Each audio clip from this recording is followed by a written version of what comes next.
When you think about the arts and the cultural life of Grand Rapids, it's impossible not to recognize the impact of Helen DeVos's legacy.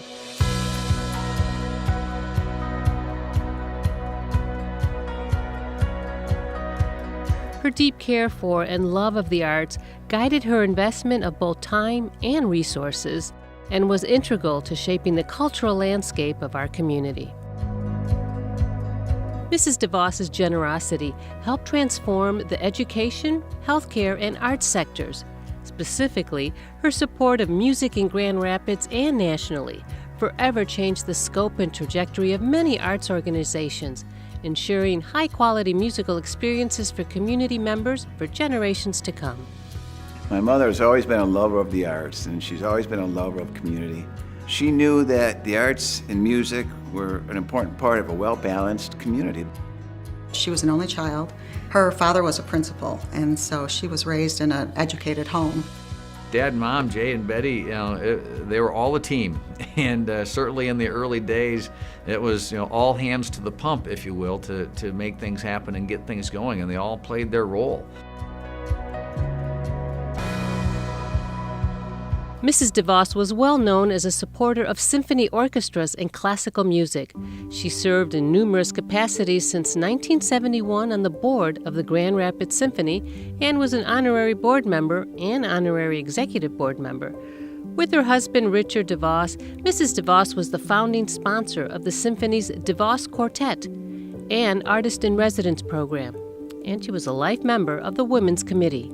No one should think that because my father was the one who did all the talking, that was all the talking that got done. Her way to continue the arts and expand the arts was just to be involved, active, and supporting it from inside the organizations and from outside the organizations.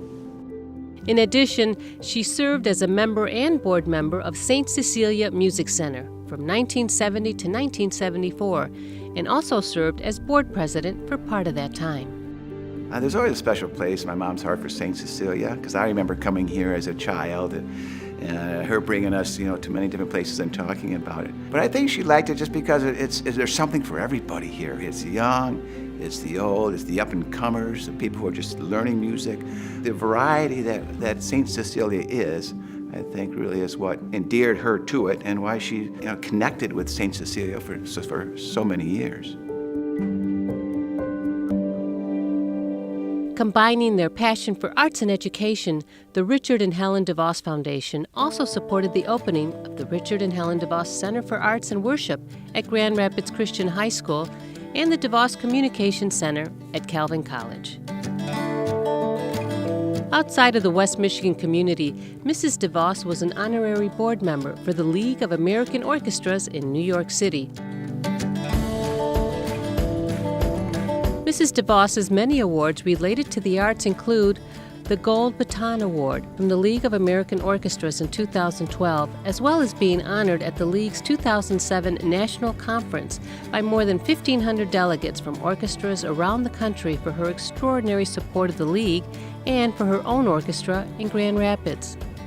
The 1991 and 2007 Bravo Lifetime Achievement Awards from the Grand Rapids Symphony and the Grand Rapids Arts Council Award in 1978. In recognition for her generous donations to a number of major projects, she and her husband Rich received the William E. Simon Prize in Philanthropic Leadership in 2006. Mom is deserving of a lot of honors in a lot of ways and a lot of recognition that we probably don't give her even as kids. I discovered an inner strength in her, and I think we all saw an inner strength in her that we didn't know existed before. She has a lot of characteristics that I have, as a grown woman now, recognized more readily than I did younger and have tried to emulate. My mother was not so much about herself. I mean, it was always about somebody else. So an award being named after her is probably something that she would shy away from. But as a family, we're very happy that she's been recognized this way for what she's done. And we know that it makes a difference and instill the hope in others and the desire in others to follow in her footsteps and to make a difference in the way that she made a difference.